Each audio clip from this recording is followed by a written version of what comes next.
بسم اللہ الرحمن الرحیم۔ السلام علیکم ورحمۃ اللہ۔ شروع کرتا ہوں اس ذات پاک کے نام سے جس کے قبضہ قدرت میں ہماری جان ہے۔ ناظرین اکرام، آج ہم آپ کو سنانے جا رہے ہیں قوم سمود کے عبرتناک انجام کا واقعہ۔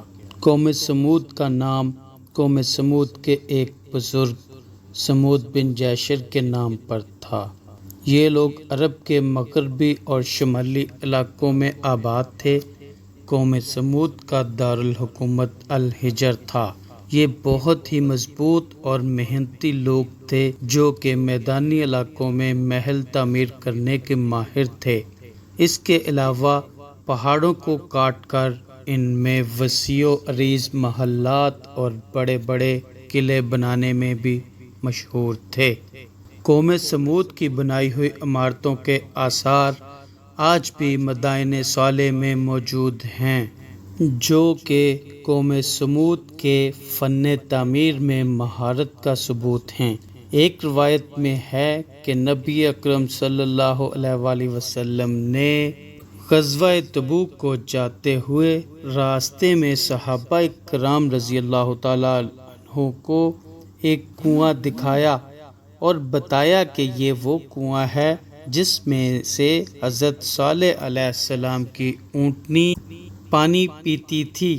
نبی اکرم صلی اللہ علیہ وآلہ وسلم نے صحابہ کرام کو وہ پہاڑی بھی دکھائی جہاں سے حضرت صالح علیہ السلام کی اونٹنی باہر نکلی تھی۔ قوم سمود چونکہ مشرک تھی، وہ بتوں کی پوجا کرتی تھی، وہ بت ہی ان کے معبود تھے۔ جھوٹ بولنا، چوری کرنا، قتل و غارت گری کرنا ان کا معمول بن چکا تھا۔ زنا ہر طرف عام تھا۔ کسی بھی عورت کے لیے مرد میں صرف ایک خوبی درکار تھی اور وہ تھی اس کی دولت۔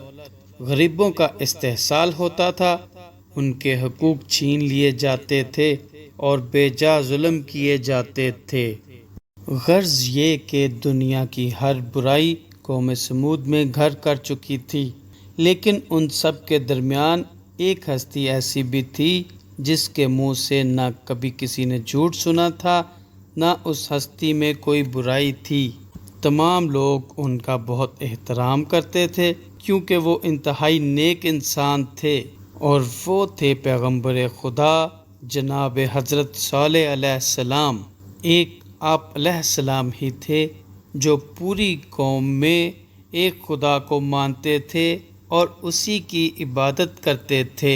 حضرت صالح علیہ السلام نے بہت لمبا عرصہ ان لوگوں کو سمجھاتے ہوئے گزار دیا کہ ایک خدا کی عبادت کرو، بتوں کو نہ پوجو، چوری چھوڑ دو اور جھوٹ نہ بولو، کسی کو ناحق قتل نہ کرو اور زنا سے بچو۔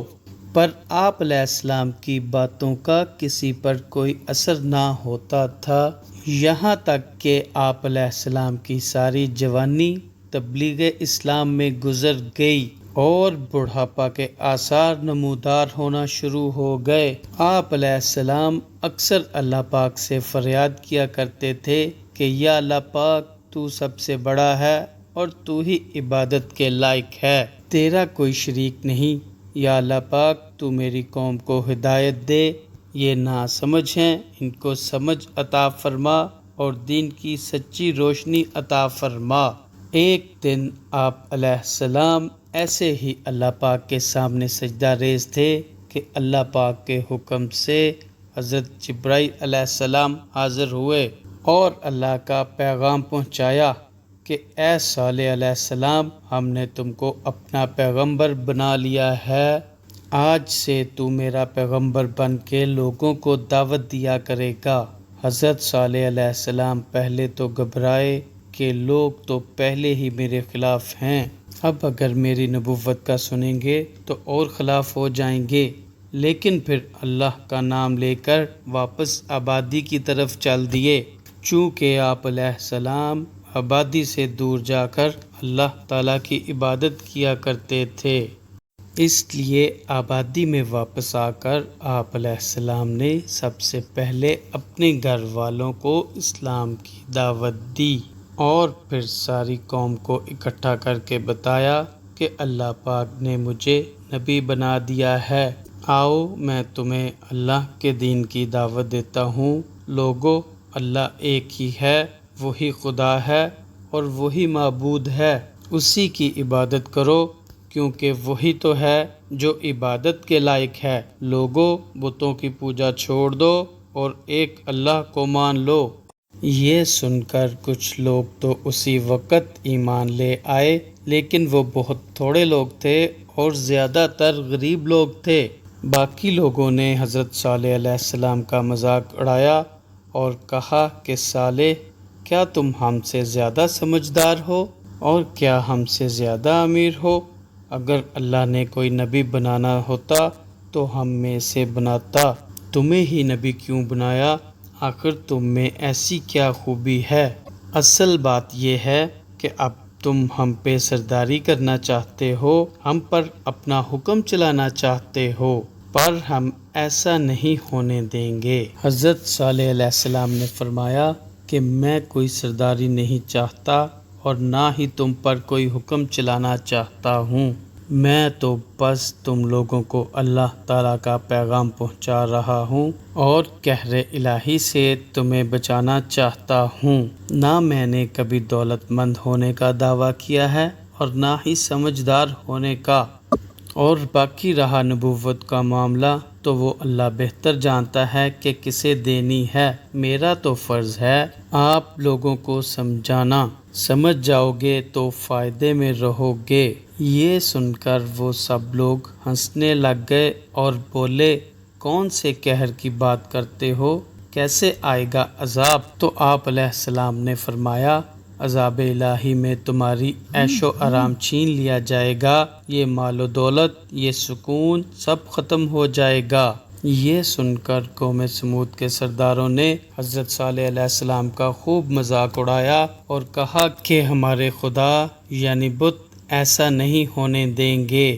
حضرت صالح علیہ السلام نے ہمت نہ ہاری اور تبلیغ میں لگے رہے، یہاں تک کہ قوم سمود کے بڑوں نے کہا کہ اے صالح، اگر تم چاہتے ہو کہ ہم تیری بات مان لیں تو ہمیں اپنی نبوت کی کوئی نشانی تو دکھاؤ۔ حضرت صالح علیہ السلام نے کہا کہ کیسی نشانی؟ تو وہ سب لوگ حضرت صالح علیہ السلام کو ایک پہاڑی پر لے گئے اور کہا کہ اگر تم اس پہاڑی میں سے ایک اونٹنی نکال دو جس کے پیٹ میں 10 ماہ کا بچہ بھی ہو تو ہم تم پر ایمان لے آئیں گے۔ ان لوگوں کے وعدہ کرنے پر حضرت صالح علیہ السلام سجدے میں گر گئے اور اللہ پاک سے دعا کی کہ اللہ پاک، تیری ذات سب سے عظیم ہے، تیرے قبضہ قدرت میں سب کی جان ہے، تو جو چاہے کر سکتا ہے، جب چاہے دنیا کو ادھر سے ادھر کر سکتا ہے۔ یا اللہ پاک، تو جانتا ہے کہ میں ان سے وعدہ کر چکا ہوں اور وہ بھی تیری عبادت کا وعدہ کر چکے ہیں۔ یا اللہ پاک، تیرے ایک اشارے سے یہ سب ہو جانا ہے۔ اللہ پاک، اس پہاڑ میں سے اونٹنی نکال دے جیسی وہ چاہتے ہیں۔ اسی وقت حضرت جبرائیل علیہ السلام آئے اور حضرت صالح علیہ السلام سے فرمایا کہ اللہ پاک کا حکم ہے، ان سے کہہ دیں کہ یہ اونٹنی ان کے پاس اللہ کی امانت ہے، اس کو تنگ نہ کرے، اور یہ بھی کہہ دیں کہ آج سے کنویں کا پانی ایک دن سب پئیں گے اور ایک دن اونٹنی پیے گی، اور اس کے بدلے میں اونٹنی اتنا دودھ دے گی کہ سارے شہر کے لیے کافی ہوگا۔ اس کے ساتھ ہی پہاڑ میں حرکت پیدا ہوئی، ایک چٹان پھٹی اور اس میں سے ایک صحت مند و توانا اونٹنی باہر نکلی۔ ایسی اونٹنی پہلے کسی نے کبھی نہ دیکھی تھی۔ یہ دیکھ کر وہ سب لوگ ایمان لے آئے اور کچھ اور لوگ بھی قبیلہ میں سے ایمان لے آئے، لیکن قبیلہ کے بڑے سردار حضرت صالح علیہ السلام کے اور خلاف ہو گئے۔ اب تو وہ اونٹنی کو قتل کرنے کے بھی در پہ ہو لیے اور قوم کے جوانوں کو بہکانے لگے کہ اونٹنی کو مار دو، یہ ایک دن کا سارا پانی پی جاتی ہے۔ ان شرارتی نوجوانوں نے اونٹنی کے پانی پینے کی باری والے دن اپنے جانور کھول دیے۔ جب اونٹنی پانی پینے آئی تو وہ جانور اونٹنی سے ڈر کے بھاگ گئے۔ اب تو ان لوگوں کو اونٹنی کے خلاف ایک موقع مل گیا۔ جب حضرت صالح علیہ السلام کو پتہ چلا تو آپ علیہ السلام نے لوگوں کو سمجھایا کہ یہ اونٹنی اللہ کی طرف سے تمہیں ملی ہے، اس کی حفاظت کرو، اسے تنگ نہ کرو ورنہ تم پر اللہ پاک کا عذاب آئے گا۔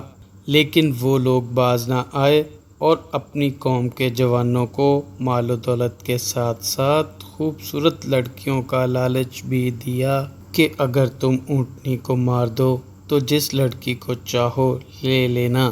وہ سب لوگ شیطان کے بہکاوے میں آ گئے اور اونٹنی کے راستہ میں چھپ کر بیٹھ گئے۔ انہوں نے اونٹنی پر حملہ کر دیا اور اس کی ٹانگیں کاٹ کر اسے نیچے گرا دیا اور پھر اسے قتل کر دیا۔ جب حضرت صالح علیہ السلام کو اونٹنی کے قتل کا پتہ چلا تو اللہ پاک کا حکم ان لوگوں کو سنایا کہ اب بس تمہاری زندگی کے 3 دن ہی باقی رہ گئے ہیں، بس 3 دن اور تم لوگ اپنے گھروں میں آرام کر لو، اس کے بعد عذاب آنے والا ہے۔ مگر جس قوم کا وقت خراب ہو اس پر کوئی نصیحت کارگر نہیں ہوتی، بلکہ یہ سب سن کر انہوں نے آپ علیہ السلام کا مذاق اڑانا شروع کر دیا کہ کون سا عذاب اور کہاں سے آئے گا عذاب۔ اس پر حضرت صالح علیہ السلام نے فرمایا کہ لو عذاب الہی کی علامات بھی سن لو۔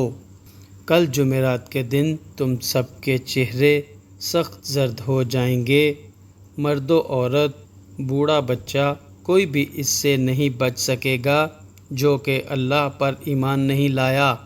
پھر جمعہ کے دن سب کے چہرے سرخ ہو جائیں گے اور ہفتہ کے دن سب کے چہرے شدید سیاہ ہو جائیں گے اور یہی تمہاری زندگی کا آخری دن ہوگا۔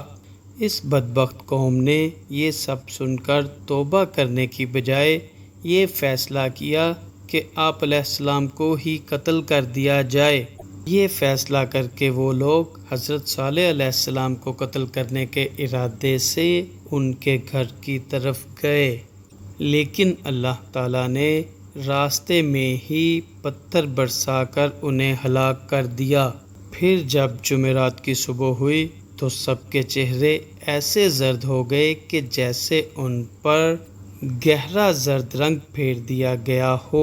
عذاب الہی کی پہلی علامت پورا ہونے پر بھی ان ظالموں کی اس طرف توجہ نہ ہوئی کہ توبہ کر لیں اور ایمان لے آئیں، بلکہ وہ حضرت صالح علیہ السلام کے اور مخالف ہو گئے۔